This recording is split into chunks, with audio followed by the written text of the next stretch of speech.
the BS, the bullshit that came out of the hardships of divorce, the lessons that came through that taught me how to be a better man, that taught me how to be more conscious, that taught me how to be more persistent and more focused and even just confident in myself as a human being. Like, I just want to make sure, if there's any other man that's going through something or went through something that they feel like they can't get ahead, like, I want them to know, like, it's going to be okay, man.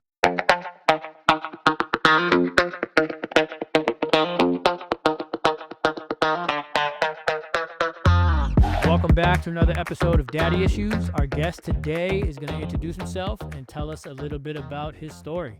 My name is Tony Polanco. I'm a father of two children, a 5-year-old son, soon to be 6 this week, and a 8-year-old daughter. And I just want to say thank you for having me here, man, because I realize the importance of men talking is very important. It can mean the difference between saving a life, literally. 100%. Yeah. So I just wanted to tell my story. Like I recently, into 2023, I went through a divorce and a custody battle, and it really turned my life upside down, like in every way possible. But at the same time, it taught me some lessons that I feel equipped me for the next level of manhood. And that's kind of like what I want to share. Uh, just like a survival guide, man. I want to Yeah. I want to first let people know, especially men out here, let them know they're not alone, and like just to keep fighting and keep pushing, because every day I know it's a struggle, and a lot of us go here without saying nothing. We just hold that in to the point where, and some of us just break. And I went through that in 2023. I went through a divorce. My marriage was in shambles, man, and I thought it was over for me, my existence, and just my life. And I went through divorce. I went through you know attorney fees. Went through parent alienation. Went through the dirtiest of the dirt, man. And I study law, and I'm a paralegal. So for me, it was like it was even dirtier than I think than the average dirty. And it really got me closer to God, man. Like, it really made me realize God is real, and regardless of what, religious belief anybody holds, I know there's a being out there that's more powerful than us, because he was there, man. Like, honestly, as men, I just want men to come forward and just talk, man. Get therapy, talk to someone, man, because I was at that point, man, where I felt like it was over, and I if I didn't talk to no one, I would have committed suicide, man. That's what I was going to ask. I was going to ask if you talk to someone because one of the biggest things that we talk about on here is you need that support system because if you go through this alone, man, you will. It's just so hard, and some people just can't handle it, and that's why they off themselves. But who did you have to kind of have your back and talk to? Oh man, I had a lot of people, my family, my mom, my dad, my brothers, my sisters, my best friends. I grew up with college people. I graduated with college from. I was blessed because I just know a lot of people from all over the world, and when I went through my divorce, it was like I was coming out of this hole that I didn't realize the grass was greener on this side for me, because I had that support, and just having those people in my life, it made me really appreciate everybody around me that I don't want to say took for granted, but I mean, when I was in my marriage, I kind of didn't show the appreciation that I need to. Right. And so I felt like out of the BS, the bullshit that came out of the hardships of divorce, the lessons that came through that taught me how to be a better man, that taught me how to be more conscious, that taught me how to be more persistent and more focused, and even just confident in myself as a human being. Like, uh, I just want to make sure, if there's any other man that's going through something, or went through something that they feel like they can't get ahead, like, I want them to know, like, it's gonna be okay, man. And I had to literally write a song about it, man, because I had to convince myself it was gonna be okay. And that's the song I shared. It's the song I released back on, what was that, September 10th for World Suicide Awareness Day. And I was just honest in there because I feel like it's a lot of stuff that, young men that go through, um, and we don't get the opportunity or safe space to really talk about it like this. I really appreciate that. Just the safe space to talk about it. Yeah. And I just want to invite other young men, old, young, doesn't matter, just men in general going through, life. And man, it's hard. We don't show the real picture of what it is to be a man. And but I know when we get smacked and we get those cards that we dealt in, it's man, it's life. For me, it was life changing. I've never been on that edge where like I feel like I was gonna risk it all, man. Like just forget it. Right. I literally felt like I was almost gonna be a martyr for something beyond me, and it was like, man, I can't be like this. I got children. I was on a suicide mission with a cause. And it was like, if I gotta leave this world, I'm gonna leave with a bang. But I caught myself, and I had to think about my children. And I couldn't be so selfish. Yeah, you hear about those crazy stories where, like, they take everybody out with them, you know what I mean? Like, they take their kids out with them, they take their what, their ex out with them, and it's like, damn. But, you know, as much as it sucks, like, you do understand their mental state is like, if you went through a bad divorce and, the alienation and all that, you understand, like, where he's coming from, and he's like, but it's just crazy that it gets that far. It is, and then that's where the mental health come in. Like mental health is important. It's because we'll do things that is not us, and it's like things we can't ever, take back. And I had to really sit with myself and pray to God and make sure I was still, so that way I can keep myself from doing something out of impulse or anger. Uh, it was music, honestly, music and acting. Those Nice. those revenues helped me rechannel that energy because I felt like a stick of dynamite just waiting to get lit. Uh, I felt like it was like going with the wind, like no return, man. Like we're gonna go out with a blaze, like. But thank God. Especially with alienation, man, that shit's tough. Yeah, Because your kids have no say in what's going on, and they're just, they love mom, they love dad, and they're hearing all this shit, and they just have no clue what to like believe.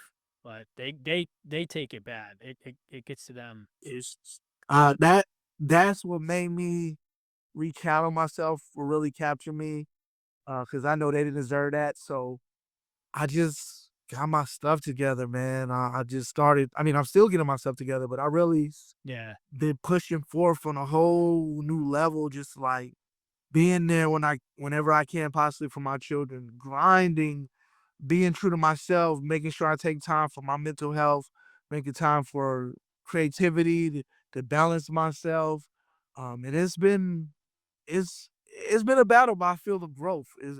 It's a lot that can come out from. I feel like as a man, if you channel and weather the storm right, it'll definitely pumping up your chest. It'll get you to a whole nother level, and that's why I feel like as men we should aspire to. I feel like we don't have rituals or measurements that we can really check each other and check one on one another, so that way we can make sure that we develop and healthy. I feel like Dude, that I wanna start that so bad because 'cause I'm sitting there like, yeah, this podcast is great because it gets men to open up, but, like, how do you help further?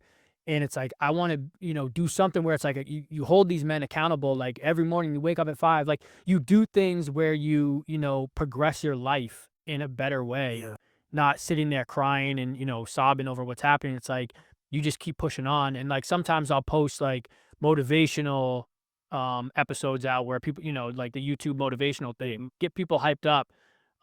But yeah, man, it's you gotta stay distracted.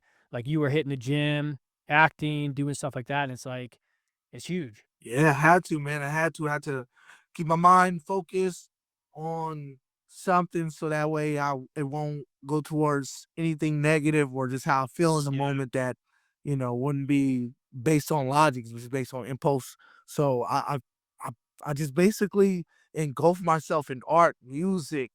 Um, I just been pumping out with the acting, have a few short films that I have coming out here this in this year. I'm in a music video, rock music video by the group is called Plague. They're based out of San Antonio, Texas.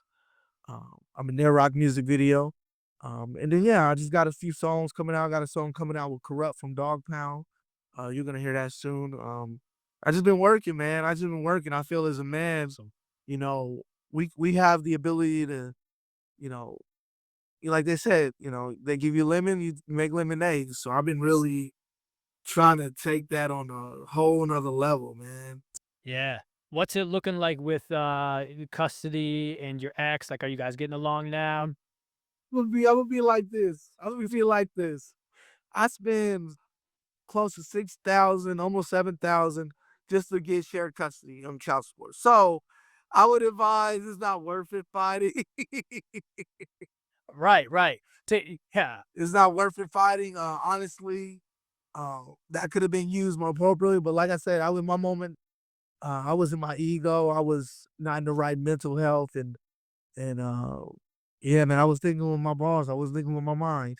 I had to really catch them. So that was a lesson in itself, because man, attorneys end up winning on that one.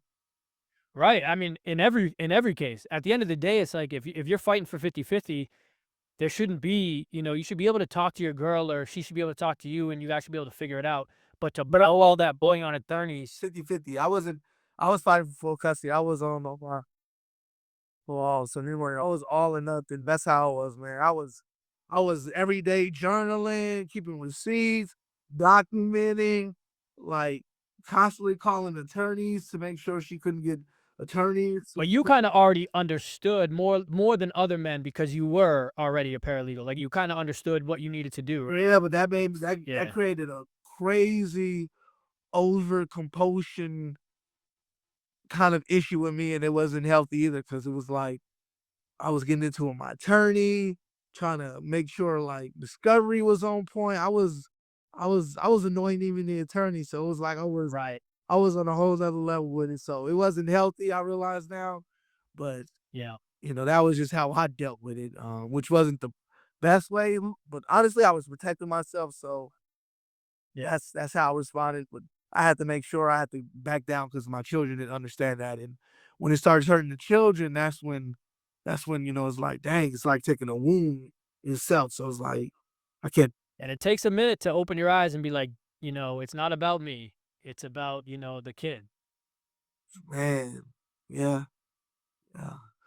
It was hard, man. It was hard, man. Like I'm a Panamanian descent, and I don't know if you ever heard of Panamanian, but Panamanian women are some of the most feistiest Latino women in the world. They're beautiful. Don't love me. Don't hate it. They love them. They're beautiful, but at the same time, they're firecrackers. And my dad warned me. My pops did give me some game, which I didn't really adhere to closely, but he put me on game. Yeah. You weren't thinking with your head. Yeah. Thinking with Yeah, I wasn't thinking with my head, so pops was right. I got to give him for that one. But I learned, man, how to be the best man I can be, and just being a father is it's a great journey. At first, I'm not gonna lie, it was one of the hardest things that sometimes I question, was I strong enough to do this or built for this? when you're doing it solo, right? Man, Like when it's your time with your kids. Yeah, yeah. You're like, it's all you. So you got to figure it out. it's it, It's tough. it's not that. You know what it is? It's politics. It's politics. You got some men with like 4, 5, 6, you know, baby mothers, and it's like they over here doing just great. And I'm like, dang. But I realize it's politics, it's maneuvering, like how you coordinate with the other parent, and just out of wanting peace and to progress and move forward, I try to minimize any type of um, issues, and just I don't know. I just balance things because I really don't have time for headache. I can pump my chest and speak how I really feel. Um, but when you're dealing with narcissists, that ain't gonna work. So you just learn how to deal with the person that you're co-parent with. Because I mean, everyone's getting older. It's bills out here. It's a lot of stress. Like we already got enough to deal with. Why add some extra stuff? I ain't with that. So I feel like Yeah. any reasonable parents will eventually come to something that works for them. It doesn't mean it has to be the same way that works for someone else. I think everybody finds their balance. So I've been able to find that balance. I mean, for now, because it get chaotic sometimes, but when there's that balance, you find those moments or victories. So why you smear it with having attitude or starting something when the peaceful route? I mean, I just feel like it needs to be a peaceful route. Yeah. Now, do you find yourself like, have you been dating like since you've been divorced, or are you even thinking about, marrying another woman, being with another woman, or anything like that? Yeah, I'm actually am dating, and I met someone. Um, I kind of keep that private now because I want people to, like Kendrick Lamar says, sometimes you just gotta pop out and show you. So that's what I'm gonna do. That's what I'm gonna do. When it gets that time, they gonna see it, and that's why I'm coming out with the films and the music because I want to make sure people see me in those mediums, so that way I can fully um, express it to you. I can talk about it, but I want to show it. I rather show it. So Yep. in time, I want the actions to speak for itself. And right now, it's about executing. And like I said, film, music, and just live performances. That's one ways of me balancing my life and just moving forward and progressing. That's great, man. If you could give some advice to some dads, I know you dropped some knowledge earlier, but if you could give some advice to some dads out there, what would it be? Oh man, for fathers, I would say to always pray before any type of action you make. Just pray and make sure you making right decision. You want to make sure you move at a pace that's not impulsive or even in alignment with how you feel at the moment, but just you moving accordingly, like a chess move. Making sure you move like a chess move. Like these actions will have consequences, and they can be good or bad, but making sure that the next move you make is your best move. So that way the next three moves you make uh, will be nothing but progression. And so my advice would be think before you act, pray, and just do the best you can with what you have. Don't worry about what you don't have and what the next person has. Focus on you, have gratitude, pray, and just map out your next moves before you make those moves.